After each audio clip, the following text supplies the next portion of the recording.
Hey, welcome to Integrative Preparedness. I'm Steve Smith. First off, welcome to all the new people. We keep having new people join both here over on Patreon.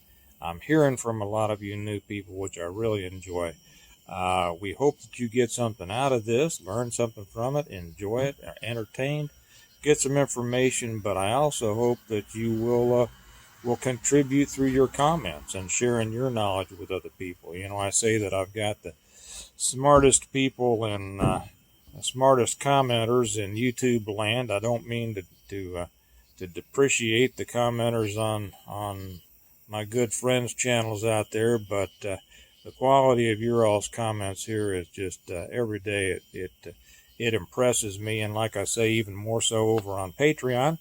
I don't imagine that they're smarter than people here, but you get into more depth over there.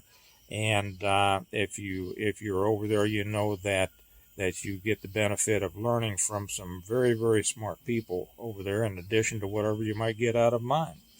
So welcome to all the new people, and all I'll say is just be nice to everybody and enjoy.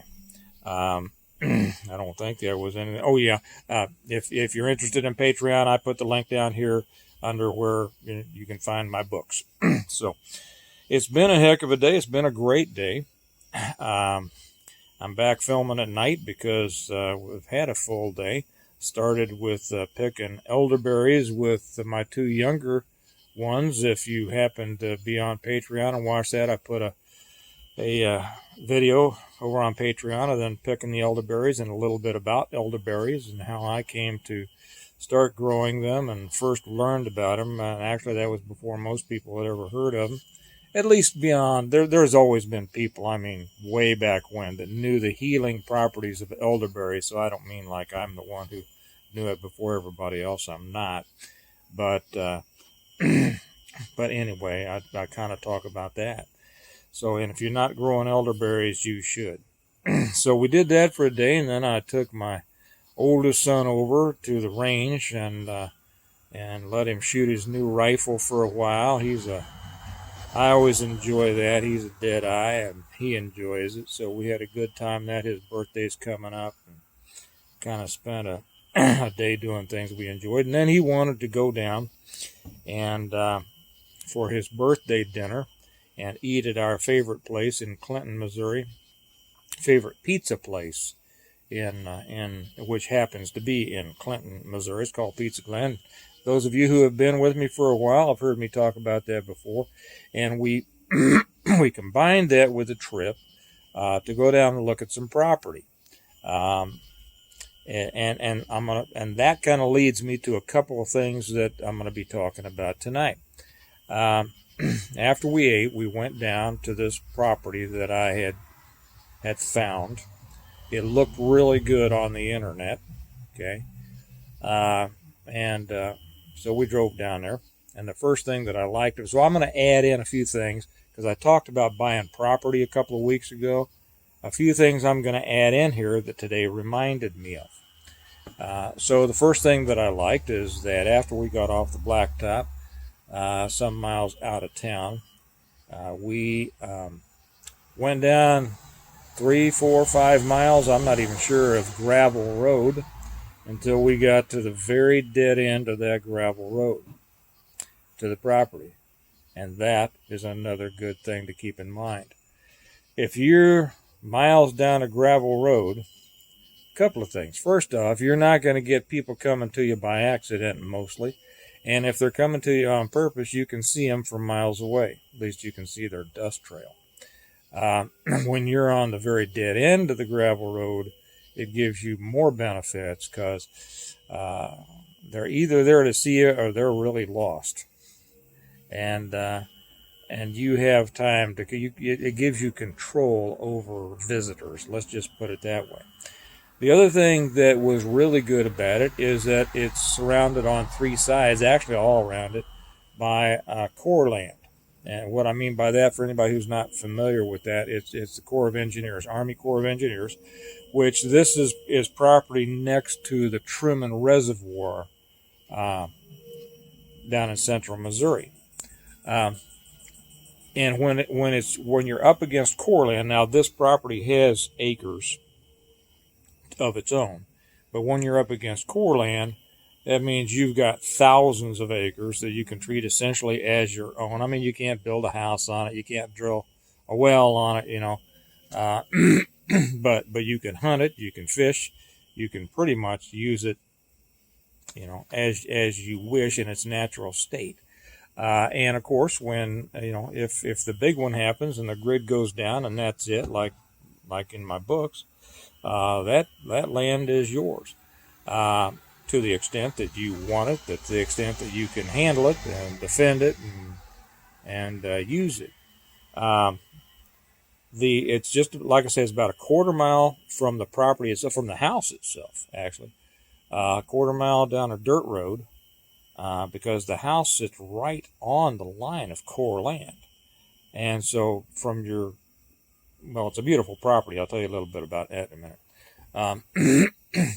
Quarter mile down the dirt road back in there, you're at a boat launch put in. Not you can't take a 30-foot, crown line down there and launch it, but John boats and canoes and kayaks and things that you can put in, and it's a fishing spot, and a lot of people do that. So those are some excellent things to keep in mind also when you're looking for land. Now it doesn't have a spring on it, which I like. I'm not sure, where there might be a spring somewhere around there. I wouldn't be surprised if there is. That area is just full of springs, and you might find one. It does have a lot of running water close by, live water, so year-round creeks and things like that. That's the next best thing. So those are a couple things to keep in mind. Long ways down a dirt or gravel road at the end, and surrounded by public lands. You can't really do better than that. Now we went in the property itself, the house, met the people, and great folks. We were there for a long time and got to be about as friends with them as you can with anybody in that length of time. It may have been the most beautiful house I've ever seen. But more importantly than that, I think the craftsmanship was unbelievable. Now this isn't a video about craftsmanship, but I just felt the need to compliment this. I can walk in new construction, and Kelly will tell you, I'm not 10 feet in the door, but I can find something that wasn't done right. That just bugs me to death, and my oldest son is getting like that too. I could not find a thing. About the only house that I couldn't find anything wrong with was the house we live in.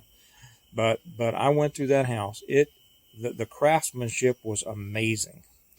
The beams in the house were reclaimed. Now it's a fairly new house. 15 years old.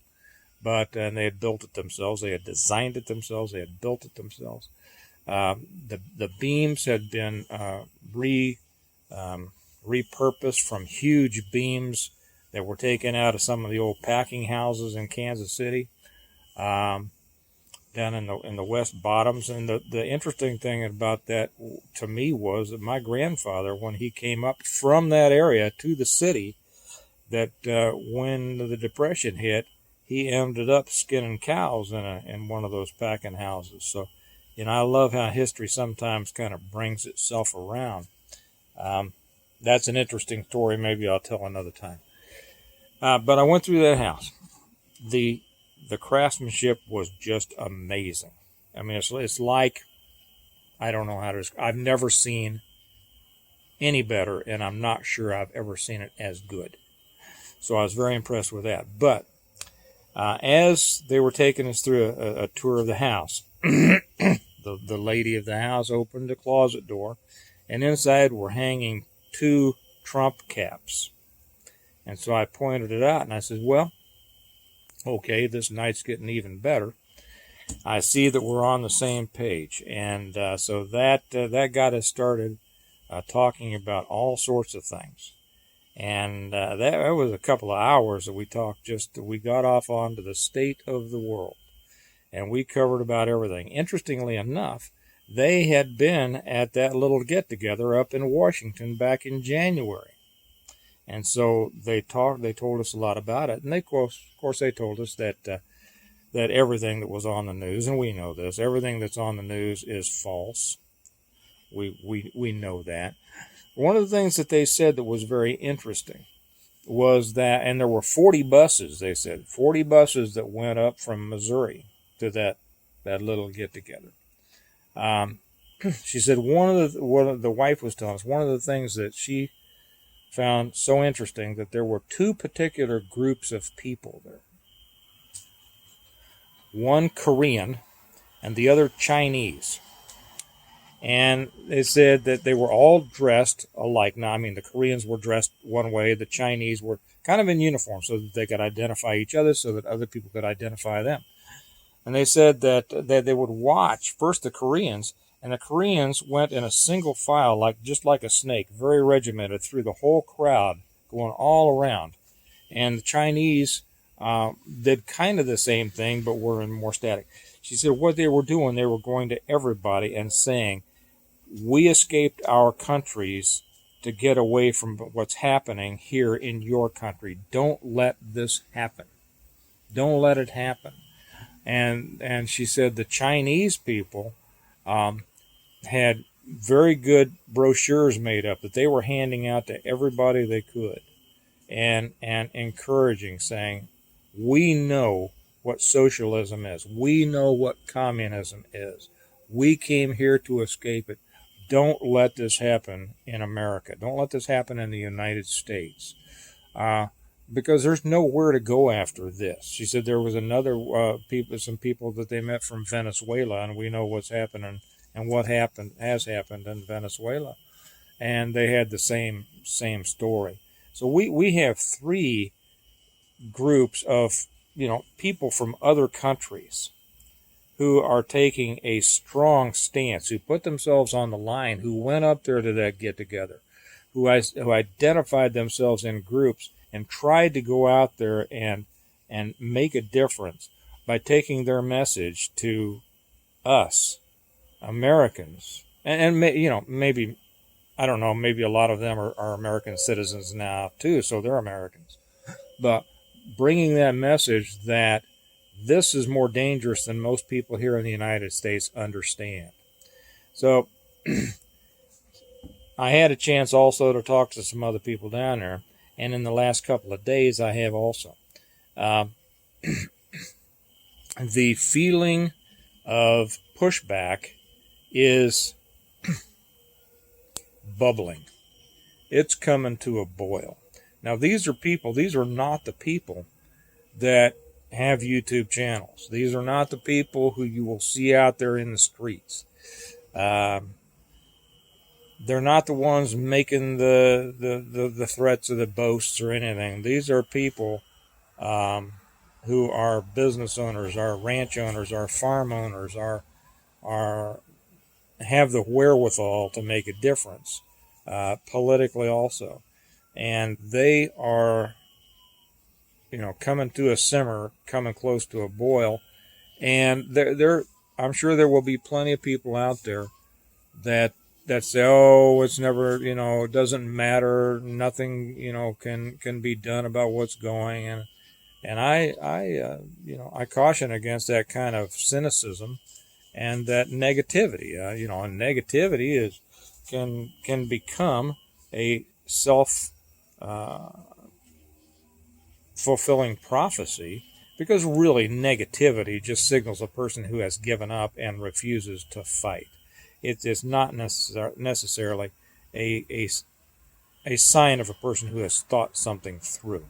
Okay, because if you think something through, unless you're just a person who's going to give up, you should always think, there's some fight in you. There's some fight left, and there's some fighting to do if things aren't going the right way, and I encourage people to feel that way. Some won't. That's okay. There's always been that. There's always been people who feel differently. This is the way that I feel. Again, when people have said, well, there's no, politics stinks and politics is horrible and you're never getting anything done with politics. And whatever, I say, as I have in the past, well, then is the alternative that you are recommending simply to roll over and give up and die and let whatever happen? And they'll say, well, no, no, no, that's not what I mean. And then when I ask, well, okay, then what is your plan? What is your recommendation? Well, they have none. Um, so I tend not to pay attention to that. Okay. But so people ask me, well, why do from where does your optimism come? From where does your feeling that there is a possibility for positive outcome come in this thing? And I say, well, we've been through many hard times in this country before. A lot of people don't realize it because they don't know their history. And I'd suggest you go back and if that's you, and most of you here are very bright people, so I'm not talking about you. But for those people who don't know history, it's easy for them to think that it's never been this bad before. If you find yourself thinking that way, my suggestion would simply be go back and study some history. You think politics are bad now, go back and read some of the politics that were going on in the early days of our republic. And if you don't know about it, you'll be surprised. You'll be shocked. But my real hope comes from this. My real hope comes from the fact that although many of our so-called countrymen are just total socialists and communists, I throw them to the side, many more of our countrymen and women are don't care, don't give a rip, don't know enough because they're too consumed with watching sports and reality shows and whatever, that those groups have never been the ones that built our country, that protected our country, that saw our country through hard times. It's always been the workers, the producers, those who stood for things, those who stood for the foundational principles. The foundational principle that our nation were founded on. A belief in God, a belief that we had a blessing from God, a belief that hard work and rugged individualism were not only good but were necessary, and to be held in high esteem, and that it was from those that good things came. So I think, because I have a lot of contacts in a lot of different places, I throw a very wide net, and I don't say that to act like I know more than anybody else. I simply have a life and a lifestyle that I do throw a very wide net over many different groups of people, and I see great strength and great resolve and a great desire out there to start turning this thing around. I think it's going to. I don't know if it's going to be turned around, but my hope is, and my belief is, that whatever happens with this, and I've said before, I don't think America is going to come through this as the America that was before. I don't think we come out of this going back to, just pick a day whenever you think America was right. Everybody's going to have a different opinion on that. But I think it comes out a different way. I think we come out different. And what we're fighting for, or what we're standing up for, fighting in different ways. Right now, the fight has to be for the hearts and minds. It has to be with our words, and it has to be with politics. And but I think we come out the other end of this, maybe after a total collapse of the current system, but we come out the other side in something that's more like what we want it to be. Okay. Now, some people will think that that's extremely naive and optimistic, and I'll just say, well, that's exactly what the thoughts were of our founders. They found themselves in situations that they didn't want to live in, and they wanted to change it, and they wanted to make it better, and guess what happened? It happened. So there will always be naysayers. There will always be people that will say, it can't be done. There will always be people who want to hold you back from being your best and trying to do your best, because it's simply easier to criticize the efforts of others than it is to up your own game. And these are the people that are kind of the what is it called, the stone around your neck when you're trying to swim. Well, let's cut them loose, and the swimming gets easier. So that's all I wanted to share today. That a little bit about property, other things to keep in property, and there is just a swell, from what I can see, in the Patriots of this country, that there's going to be a fight coming. And we haven't really been pushing back much, but I see it around here even now politically. As they're trying to bring some of these mandates back, people are getting mad. They haven't been mad yet, but they're getting mad now. And, there will be some who say, well, they should have been mad earlier. Well, okay, they weren't mad earlier, but they're getting mad now. How about that? Is that okay? Is that all right? Is it okay if they're mad now? Okay. There's a lot of people like that. So anyway, those are the things that I wanted to share with you tonight. I would be interested to hear everything you all think and have to say. And if you're new, like I say, go down and read the comments, because you're going to get a lot of good information out of our commenters. Seemed like there was something else I was going to say or ask you all, but it's not coming to me, so I won't sit here and make you watch me try to remember it. Anyway, I'll let you go, and remember that we prepare well today in order to live well tomorrow. And our preparation, as I've said the last few, needs to be redoubled or taken to the 10th power. Prepare, prepare, prepare, prepare for everything, everything, everything, everything, and fight in every situation you can, because the fight is coming more than it has been. Okay? So, you all have a good day, good night, and I'll talk to you tomorrow. Bye-bye.